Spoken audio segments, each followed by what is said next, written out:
Hey guys, hopefully you have your notes packet out and you can take a few notes about today's topics. As usual, when I have to be gone, we're going to take notes. You'll have a short discussion board and then you'll have some work time at the end of the day. Feel free to reach out over a reminder email if you have any questions. So yesterday, actually on Monday, we talked a bit about this structure at the beginning of filtration. Remember that the production of urine is three processes: filtration, reabsorption, and secretion. When we're talking specifically about glomerular filtration at the beginning of our notes today, and what processes will assist in getting as much as possible out of the blood plasma and into this corpuscle so then it can be fine-tuned depending on the needs of the body. So just remember our structure here. We have blood coming in. These little podocytes have a very large gap where most of that fluid can filter out. And then the fluid eventually will make its way down the renal tubule. So there are a couple of measurements that we can take when dealing with the pressure that's found in each of these systems. The first one is just the blood pressure. We call this the glomerular blood hydrostatic pressure because most of the pressure in the blood is actually due to the water. Think of the water in the blood pushing on the walls of these capillaries, both in the afferent arteriole and then at the level of the podocyte as well.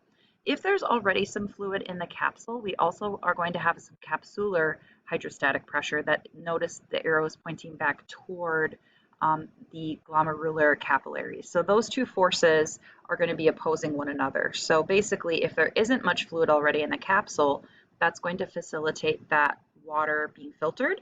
If there already is a lot, like maybe a patient has renal failure or they have a really full bladder and all of those tubes are just kind of getting backed up, that's not going to facilitate filtration.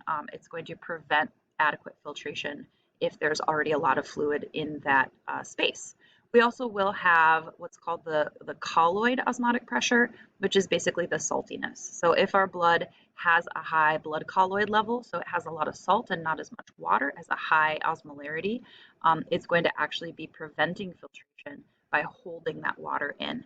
One of the basics that we're going to talk about a lot in this last section of chapter 26 is wherever salt goes, water is going to follow. That's kind of just the basics of osmosis, is that when we have areas that are really, really salty, water is going to flow to those areas just because that's how osmosis works. Osmosis is going to go from areas of high water pressure to areas of lower water pressure. So if an area is really, really salty, it's going to draw the water in. So when we look at all those pressures together, we can add them up in what's called net filtration pressure.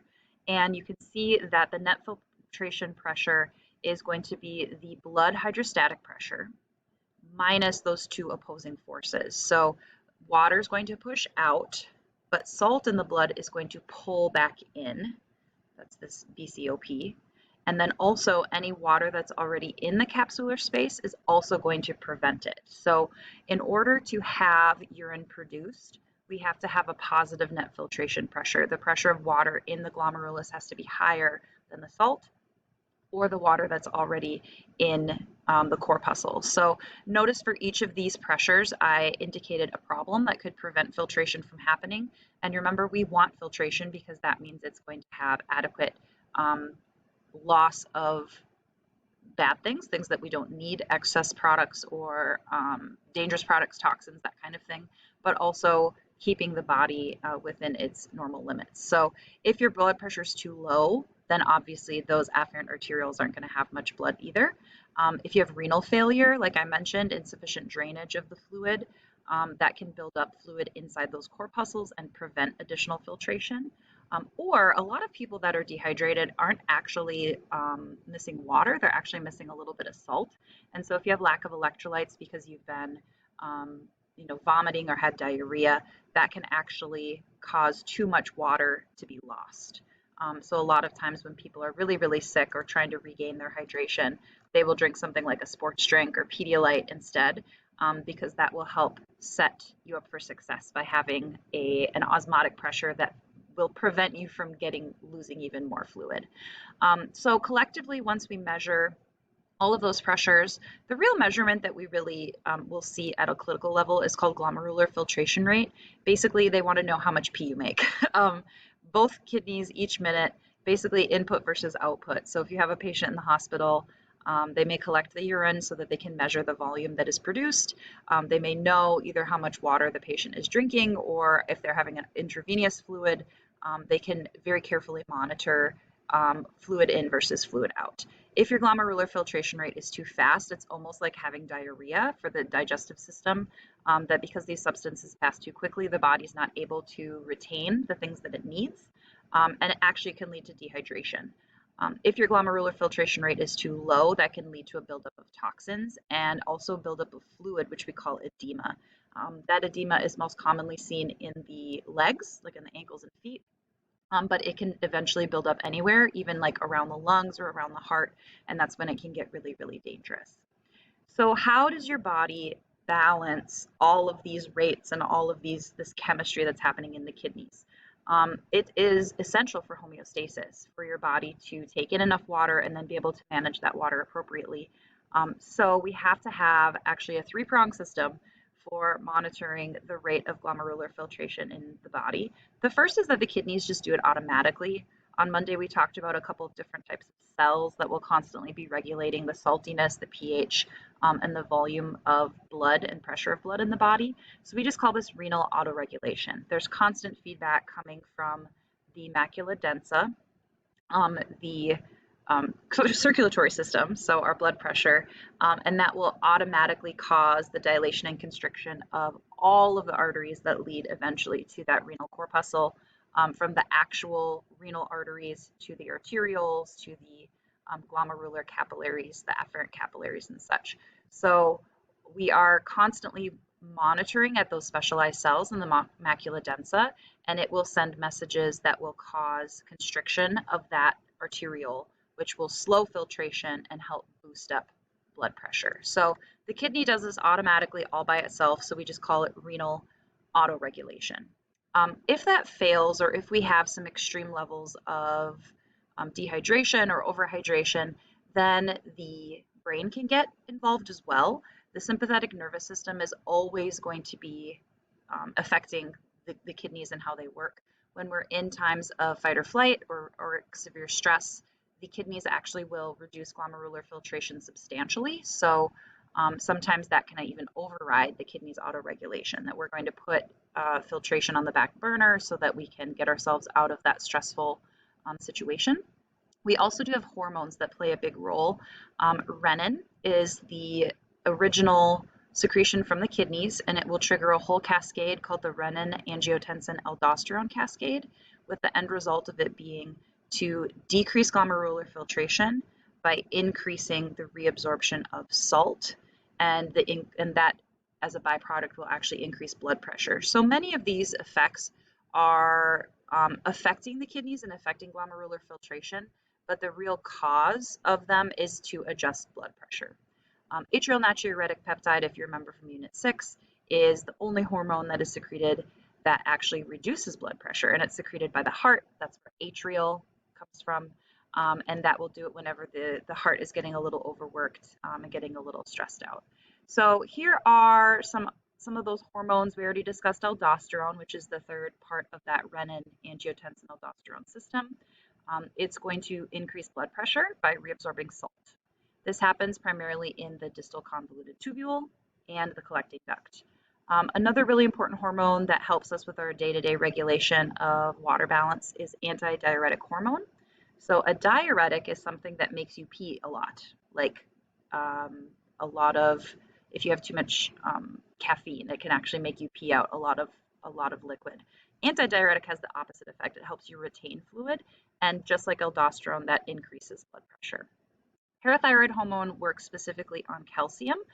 It's going to tell the distal convoluted tubule cells to be more, to reabsorb more of that calcium ions to help regulate our calcium homeostasis, which, if you remember back from our previous units, is really important for the function of your muscular and your nervous system. So lots going on in the kidneys, lots of hormones that are constantly kind of regulating what is in the urine, how much urine is being produced, and what effect that has on our overall body homeostasis. But remember, most of it is actually responding to blood pressure.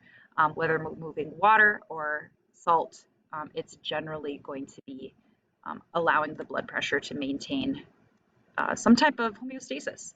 So the water and other solutes that eventually make their way into the collecting duct will be excreted as urine. There's no more regulation or no more changing that can happen to that fluid after that point. Typical urine is going to be watery, and we said about the color of like a post-it note, hopefully, if you're nice and hydrated.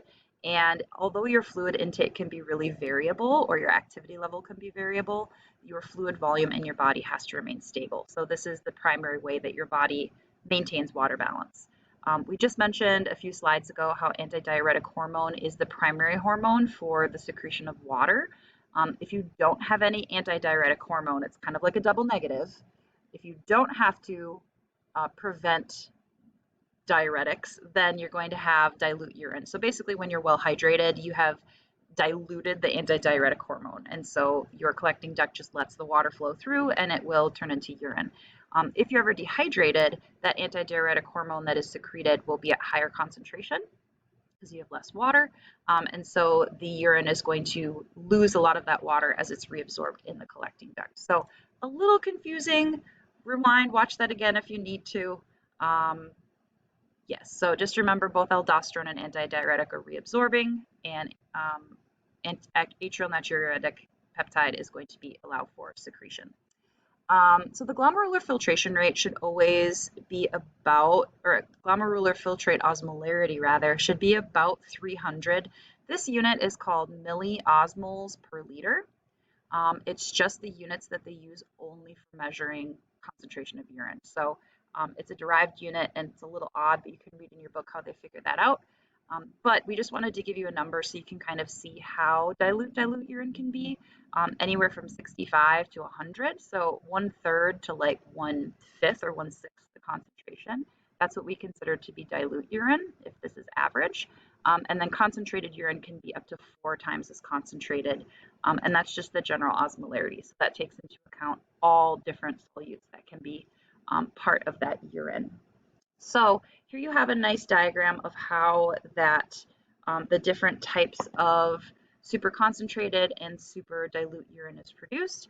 On the left, we have a large volume of dilute urine because we are not reabsorbing any in the collecting ducts. If you look right here, what's happening in the nephron loop is pretty similar, but in the collecting duct, at times of high ADH, we're not going to have, or we're going to have a lot more water reabsorption. So that's really where the fine tuning comes into